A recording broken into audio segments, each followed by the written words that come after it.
गुजरात सरकार को supreme court में लगा जबरदस्त झटका। अब जेल से बाहर आएगा गोधरा का गुनहगार फारूक। सुप्रीम कोर्ट ने गोधरा कांड के गुनहगार को दे दी जमानत। गुजरात सरकार फारूक को बाहर आने से नहीं रोक पाई।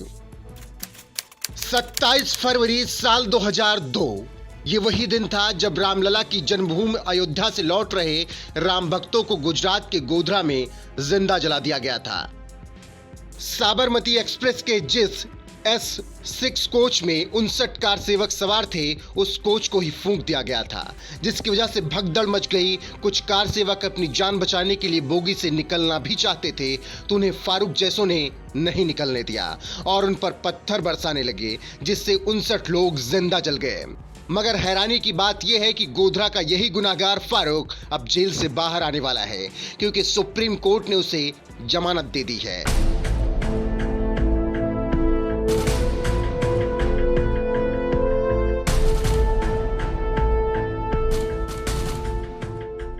गुजरात के गोधरा कांड को साल 2002 में अंजाम दिया गया और आज इस दर्दनाक वारदात को 20 साल गुजर गए, लेकिन इसके बावजूद कभी न कभी गुजरात दंगे का जिक्र आ ही जाता है। अभी ज्यादा दिन नहीं हुए जब गुजरात विधानसभा चुनाव के दौरान गृह मंत्री अमित शाह से लेकर यूपी के मुखिया योगी आदित्यनाथ जैसे नेताओं तक ने अपनी चुनावी रैलियों में गुजरात दंगे का खूब जिक्र किया था।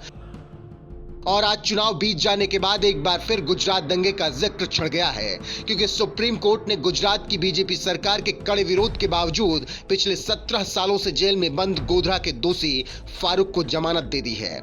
मुख्य न्यायाधीश DY चंद्रचूड़ और न्यायमूर्ति PS नरसिम्हा की पीठ ने कहा, दोषी फारूक साल 2004 से जेल में है। वो पिछले 17 साल जेल में रह चुका है, लिहाजा उसे जेल से जमानत पर रिहा किया जाए। सुप्रीम कोर्ट में सुनवाई के दौरान गुजरात सरकार ने भी फारूक की जमानत अर्जी का जबरदस्त विरोध किया था। गुजरात सरकार की ओर से पेश हुए सॉलिसिटर जनरल तुषार मेहता ने कहा कि फारूक पर महज पत्थरबाजी का आरोप नहीं था, बल्कि ये जघन्य अपराध था, क्योंकि भीषण पथराव कर जलती ट्रेन से लोगों को बाहर नहीं निकलने दिया गया।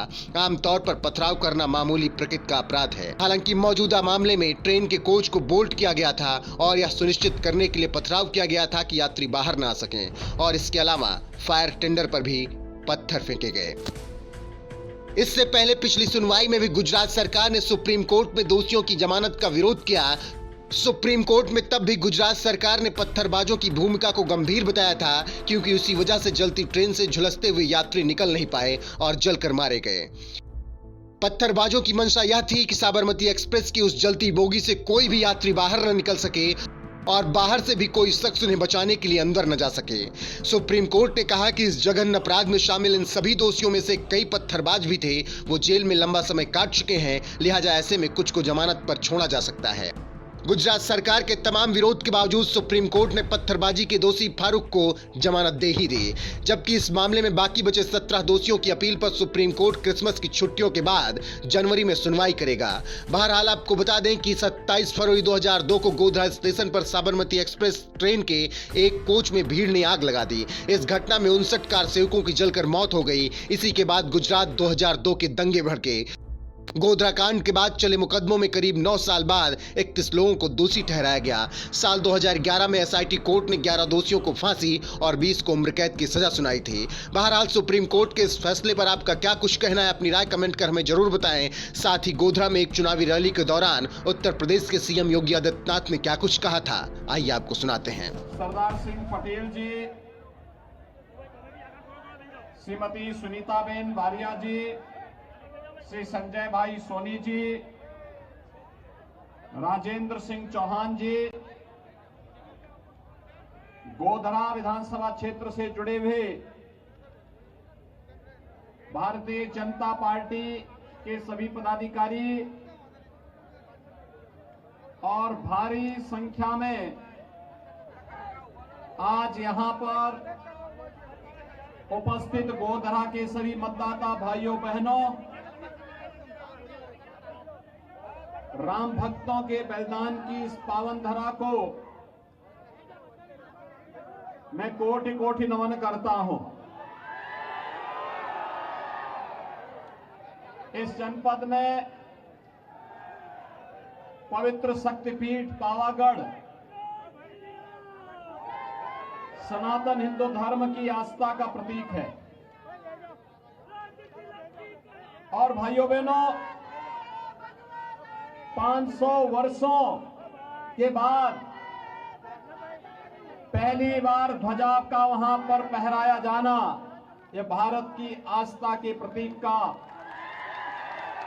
भारत की आस्था के सम्मान का यह सबसे बड़ा उदाहरण है। और इसीलिए इस अवसर पर आज के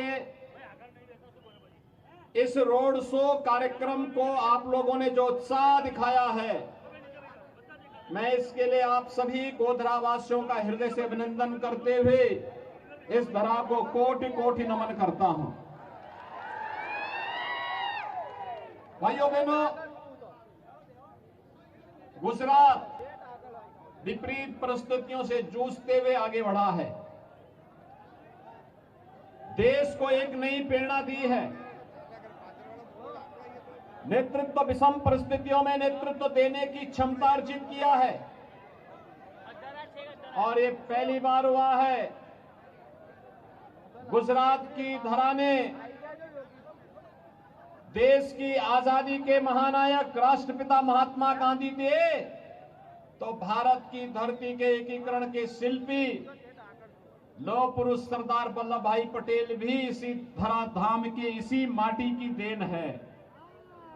भाइयों बहनों, सरदार साहब के दृढ़ इच्छा शक्ति के सामने जूनागढ़ के नवाब को नाक रगड़नी पड़ी थी। हैदराबाद का निजाम जो घुड़की दे रहा था, उसको भी हैदराबाद रियासत को भारत गणराज्य का हिस्सा बनाना पड़ा था, अन्यथा उसने पहले ऐलान कर दिया था हम भारत गणराज्य में शामिल नहीं होंगे। सरदार साहब ने कहा था कि ठीक है, चिंता मत करो, मैं वहीं आके इसको शामिल करवा लेता हूं। भाइयों बहनों, जब कांग्रेस की भ्रष्ट विश्वासघाती राजनीति ने देश की जनता के सामने अव्यवस्था और अविश्वास का माहौल पैदा किया,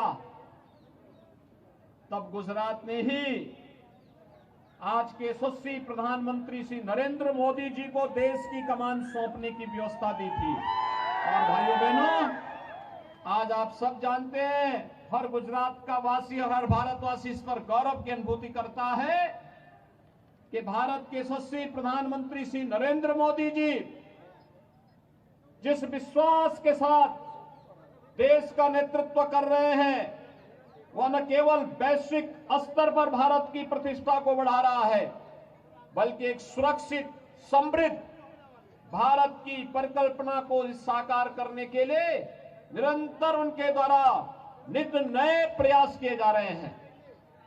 आज देश अपनी आजादी का अमृत महोत्सव मना रहा है। भाइयों बहनों, आजादी के अमृत महोत्सव वर्ष में इससे बड़ी गौरव की बात क्या हो सकती कि हर भारत के घर, भारतीय के घर में प्रधानमंत्री मोदी जी ने भारत के आन मान शान के प्रतीक तिरंगा को उसके घर में फहराने का काम किया और देश की आजादी के अमृत महोत्सव में प्रत्येक नागरिक को शामिल किया। ये प्रधानमंत्री मोदी जी के नेतृत्व की क्षमता का परिणाम है कि जो ब्रिटेन 200 वर्षों तक भारत पे शासन किया था, उस ब्रिटेन को पछाड़ करके भारत